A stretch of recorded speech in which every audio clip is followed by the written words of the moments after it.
وطنا. سلامونه ګرانو کتونکو، هیله لرم چې تاسو به ټول روغ جوړ او خوشحاله یاست. زه ستاسو کوربه عظیم خان مندوخیل، تاسو ګورئ وطن چینل. ګرانو کتونکو، نن د یو داسې ځوان پیژندګلوي له تاسو سره کوم چې د دې ځوان پر فلمانو او په خاصه توګه د پښتو پر فلمانو یې ډېر زور نظر دی، ډېر ګیره نظر یې دی. په دې پوهیږي چې د پښتنو دپاره به څنګه فلمان جوړوي او د فلم کهانۍ به څنګه وي، د فلم بیکګراوند موسیقي به څنګه وي، د فلم په دې موجوده ماحول کې به پښتنو ته یو فلم ساز څنګه فلم جوړوي. نو ستاسو پیژندګلوي له دې ځوان سره کوم چې د دې ځوان نوم دی اصغر خان. اصغر خان په خپله انجینر دی، اعلی تعلیم یافته انسان دی. له دې سره ستاسو تفصیلي مرکه کوم. السلام علیکم. وعلیکم السلام عظیم بھائی صالح شیخ خیرتی. ستا او ستا د چینل ډېره مهرباني چې ټایم راکړې او عزت افزایي وکړه زماغه. زه ستاسو ډېر شکرګزاره یم. د پښتو د فلمانو دپاره څنګه کهانۍ پکار ده چې هغه کهانۍ پښتانه خوښه کړي؟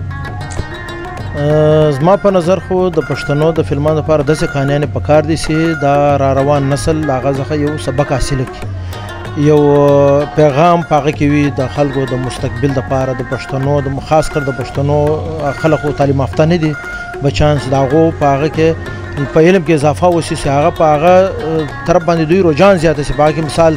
اوس د تعلیم خبرې په فلمانو کې د تعلیم په د موضوع باندې یو فلم جوړ شي، په د دوی په اسلامي طرز زندګي باندې زموږ د رسم و رواج باندې یو فلمان جوړه شي، په هغه باندې بیا د دوی په ذهن کې هغه نقش شي. نو هغه بیا په را روان واقع را روان مستقبل کې د دو الکانو له د دو مطلب ډېر غټه پیدا پکار شي، او هغه په خپله په هغه له هغو ځای خلک زده کوي او پر مخ باندې نسل برابر شي، تعلیم په برابر شي، او ډېر زیاته د کلاشینکوف کلچر او دا شانت پکار دی لږ پکې کم شي د فلمانو کې. په پښتو فلم انډسټري کې ډېر فلم سازان، لیاقت خان راواخه، شاهد عثمان صاحب راواخه، نادر خان راواخه، داسې ډېر ډایرکټران او فلم سازان دي چې هغه په خپلو وختو باندې پښتنو ته ډېر د خوند فلمان ورکړي دي. اوس شاهد عثمان صاحب یو فلم جوړوي جانان، ته له دې فلم څه توقع لري چې دا فلم به هیټ سي او که به هیټ نه سي؟ هیټ به سي، خو په ده کې که په د چا د هلکانو په ده کې د مستقبل له د دوی د ښه لیارو دغه وی پکښې سبق او ښه سبق پکښې وي، نو انشاءالله بیا هیټ کاږي. او په ده کې د معاشرې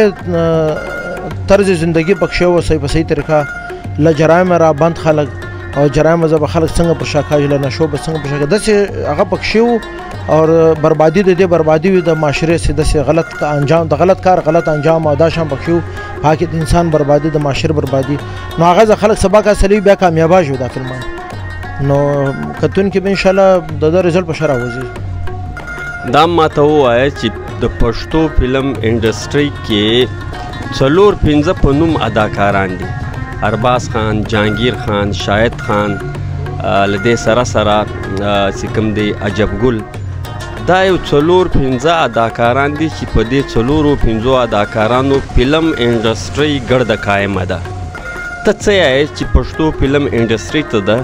نوي فنکاران راسي، دا به د پښتو فلم انډسټري ته ګټه ورکړي که به نه کړي ورکړي؟ یا ولې نشي ورکولی؟ بالکل ورکولی شي ګټه، چې نوي ځوانان پکې راځي. دا هم ظاهره خبر ده، هر شي خپل زوال هم راځي،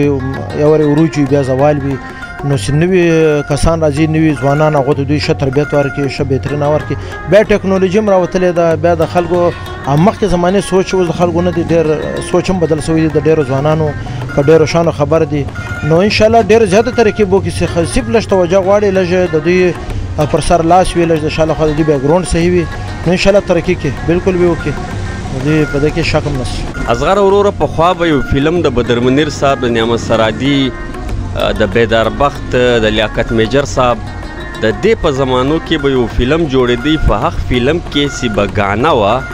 هغه ګانا به دومره هیټس وه چې د پښتنو په هر کور کې به ډېره په شوق باندې اورېدله. هغه ګانې اوس چې کومې دي نسته، پخوا به دا کومې غانې وې هغه به د هغه ټایم د خلکو د سوچ په مطابق ولې د هغه زمانې د خلکو په خوښه به ولې ظاهره خبر ده اوس نوی نسل راځي نو نوې غانې راوځي نوې هغه دا زړې نوی نسل زړې نه خوښوي زړې غانې بالکل نه خوښوي نو نوی نسل نوې غانې خوښوي په هغو غانو کې هم ډېر زیاته ګیرایي وي او د خپل ژمن د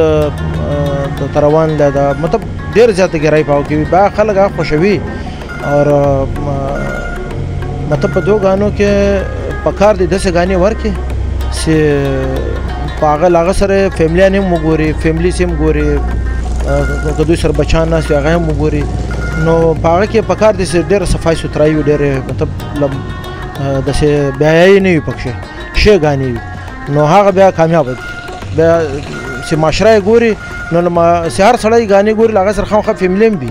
نو بیا بالکل اټکا شي بیا په هر کور کې شی لګیا وي بیا ګوري خلک بالکل کامیابه وي تا په یو ډرامه کې هم کار کړی و دا ډرامې نوم ورکه دکه په هغه ډرامه کې چې کوم کردار و ستا له خپله کرداره مطمئنه بس دا د ډایرکټر فرمایش د ډایرکټر په هغه باندې ډولدار د عوام دغه فرمایش دی چې داسې کردار پکې ادا کړي نو د ډایرکټر خواهش هم وي یاره داسې په هغه کې زما نوم به خالي ګل وي نو کردار شو بس ماته خوند راکړي ښه کردار و ښه داسې بد کردار نه دا څنګه ډرامه وه مزاحیه وه که سیریسه ډرامه وه مزاحیه ډرامه وه خو داسې لږ سیریس هم سوله په مابین کې موږ ورکړې ده د مزاحیه په هغه باندې موږ زیاته مزاحیه نه وه داسې کم وله داسې د مسکراوټ والا مزاحیه وه ستا کردار څه شی و په هغه کې په هغه کې زه یو ټیکهدار وم او نوم به خالي ګل وی نو له ما سره بیا یو منشي وی محمود منشي وی له ما سره نو تر ګردو زیاته په هغه کې د محمود کردار لږ زیاته وسیع و پکښې مطلب لږ پر مخ زیاته لاړې زه داسې مې یو کارګکۍ پکې اخیستی وي بس هغه کې دی راسره لګیا و د چا رالږلی و خو د کار نه و په ډرامه کې دی دکه ورکړله بس نو ځکه د ډرامې نوم ورکه دکه سوه که چېرې تا ته د یو فلم یا د یو ډرامې کې د کار کولو آفر وسو هغه به قبول کړي او که نه زموږ دغه بالکل شوق هم دی شوق لرو او کردار راته پیدا سي ښه کردار وي ولې نه کوو بالکل یې کوو که مزایا ډېر نه وي لږ موږ هم داسې زیاته مزایا والا نه کوو داسې کم کوو چې خلکو صرف پر چهره لږ مسکراهټ راسي داسې کردار خود کوو بیا سنجیده ډرامو هم کوشش دی انشاءالله سنجیده هم جوړوو ښځمندو په هغه کې یو سبق آموز کیسې به وي پکښې انشاءالله امید دی موږ په لګیا یو جوړوو انشاءالله هغه باندې به د کتونکو ډېره خوښه شي پښتانه و فلم ته ډېر بد یایي دا ولې یاره بد خو ډېر خلک نه ورته خو هغه په دې وجه هم ورته هغه خلک ورته چې د چا د بیایي څخه ډېر زیاته نفرت نو ظاهره خو په فلمانو کې نن سبا حضور دغه نه وي خو برته هغه د فلمان دا نه دوی جوړوي چې فیملي نشي ورسره کتلی نو ځکه بیا دوی بد ورته کوي دوی لږ د دغه ټریک راواړي لږ دا بیایي سیستم د هغه لږ پکې ختم شي بیا انشاءالله بیا هر سړی ګوري او کامیاب هم دی او دا به ډېر تر ډېره ځایه پورې بیا ځي دا فلم